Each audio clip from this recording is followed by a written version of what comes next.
네, 안녕하세요. 이번 시간에는 당식의 계산에 대해 알아보도록 하겠습니다. 근데 분량이 좀 있는 관계로 파트를 두 개로 나누도록 할 텐데요. 이번 강의에서는 당식의 덧셈과 당식의 뺄셈에 대해 알아보도록 하겠습니다. 그리고 이번 내용은 덧셈과 뺄셈을 알면 쉽게 이해를 할 수 있는 내용이니까 개념 설명을 간단하게 하고 예제를 바로바로 풀면서 강의를 진행하도록 하겠습니다. 먼저 당식의 덧셈과 당식의 뺄셈을 배우려면 당식이 무엇인지를 알아야겠죠.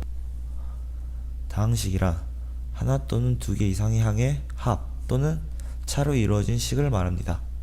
아래 예를 보시면 이 세 항 모두 당식인데 첫 번째 경우에는 7x라는 항과 13y라는 항의 합으로 이루어져 있죠.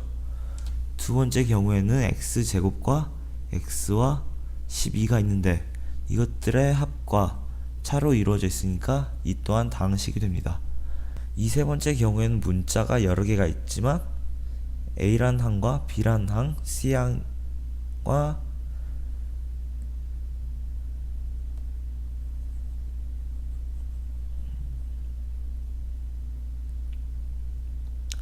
세 번째 예의 경우에도 A란 항과 B란 항, C란 항, D란 항의 합으로 이루어져 있으므로 이 식 또한 당식이 됩니다.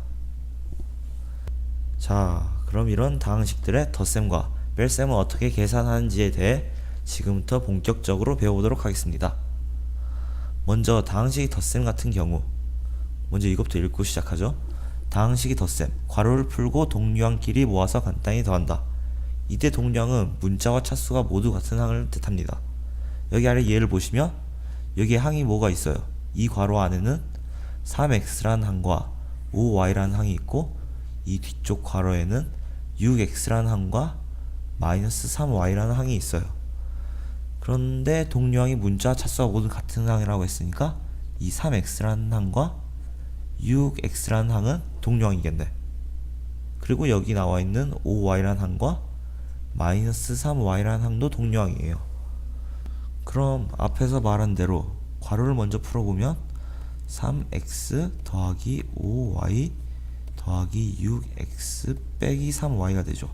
이제 동류항끼리 모아서 간단히 더한다고 했으니까 3x랑 6x를 더하면 9x가 되고 5y와 마이너스 3y를 더하면 2y가 되어서 이 식은 9x 더하기 2y라는 식으로 계산이 된다고 볼 수 있습니다.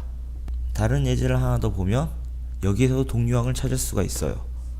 먼저 앞에 x의 제곱과 뒤에 3x의 제곱은 x라는 문자가 같고 차수가 2차로 같으니까 이 두 항은 동류항입니다.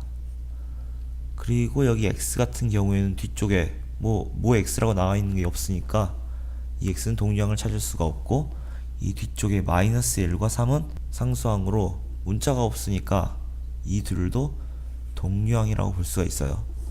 그러면 이걸 계산을 해보면 괄호를 먼저 다 풀어주면 x의 제곱 더하기 x 마이너스 1 더하기 3x의 제곱 더하기 3이 됩니다.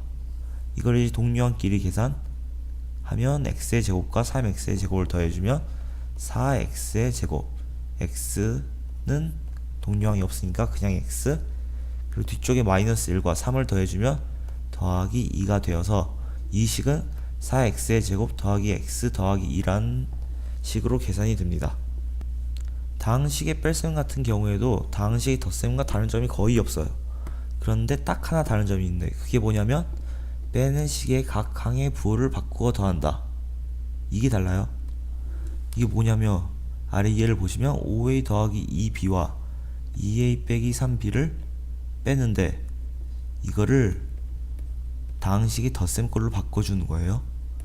이걸 더하기로 해주고 이 마이너스 부호를 각 항에 붙여주는 거야. 이 더하기 2a 같은 경우에는 마이너스 2a가 되고 뒤에 마이너스 3b 같은 경우에는 마이너스 마이너스니까 부호를 더하기 3b로 바꿔주는 거지. 더하기니까 마이너스로 바꿔주고 마이너스니까 더하기로 바꿔주고 이것만 하면 당식의 덧셈과 똑같은 계산이 되는 거죠. 여기에서 동류항은 5a와 마이너스 2a가 있으니까 계산을 해주면 3a가 되고 뒤에 2b와 더하기 3b가 동류항이니까 더하기 5b가 되겠죠. 그래서 이런 식으로 다항식의 뺄셈을 계산을 해주면 됩니다. 다른 예제를 하나 더 풀어주면 이런 예제가 있을 수 있는데, 이 같은 경우에도 똑같아요. 먼저 앞에 x의 제곱 더하기 3x 마이너스 2는 그대로 있는데, 이 부호가 백이니까 이걸 더하기로 바꿔주고 이 부호들을 다 바꿔주면 돼요.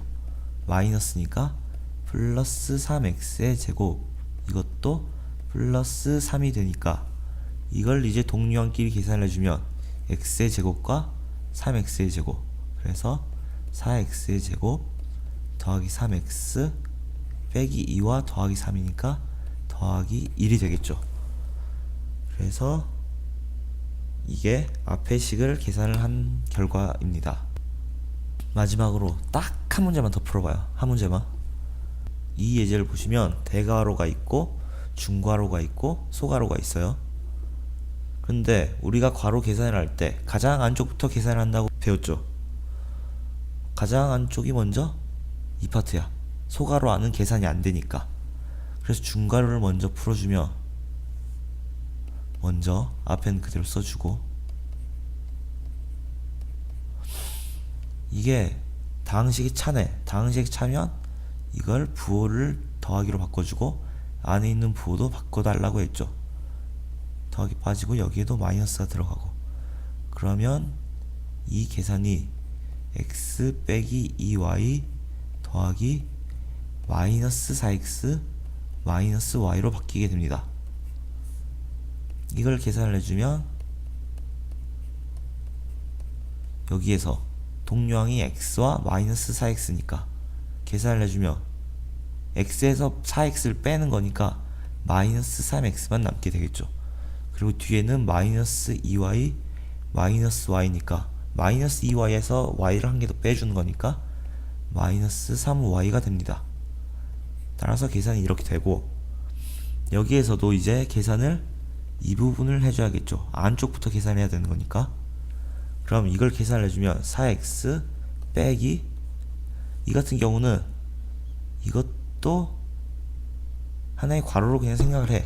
그러면 이것과 이것 사이의 동류항을 구하는 건데, 여기 마이너스 3x는 동류항이 없어. 그러니까 그냥 마이너스 3x라고 해주고, 2y와 마이너스 3y는 동류항이니까 2y 빼기 3y를 해주면 빼기 y만 남죠.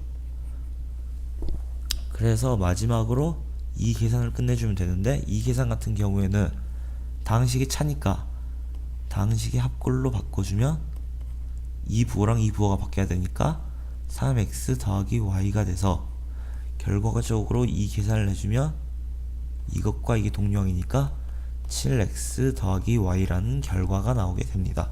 이런 식으로 사칙 연산과 그렇게 다른 점이 없어요. 먼저 괄호가 있으면 괄호 제일 안쪽에 있는 것부터 계산을 차례대로 해서 바깥쪽으로 나오는데, 거기에서 그게 다항식의 합골이냐 다항식의 차골이냐라고 분류를 해서 다항식의 뺄셈으로 되어 있으면 다항식이 덧셈꼴로 바꿔줘서 계산을 하면 됩니다. 이게 끝이에요. 정말로 어려운 게 하나도 없어요. 먼저 다항식 덧셈 같은 경우에는 괄호를 풀고 동류항끼리 모아서 간단히 더한다. 그리고 다항식의 뺄셈은 빼는 식의 각 항의 부호를 바꿔서 다항식의 덧셈꼴로 바꿔서 계산을 한다. 이 두 가지만 기억을 하면 다항식의 덧셈과 뺄셈은 모두 할 수 있습니다. 그러면 이번 강의는 여기에서 마치도록 하겠습니다.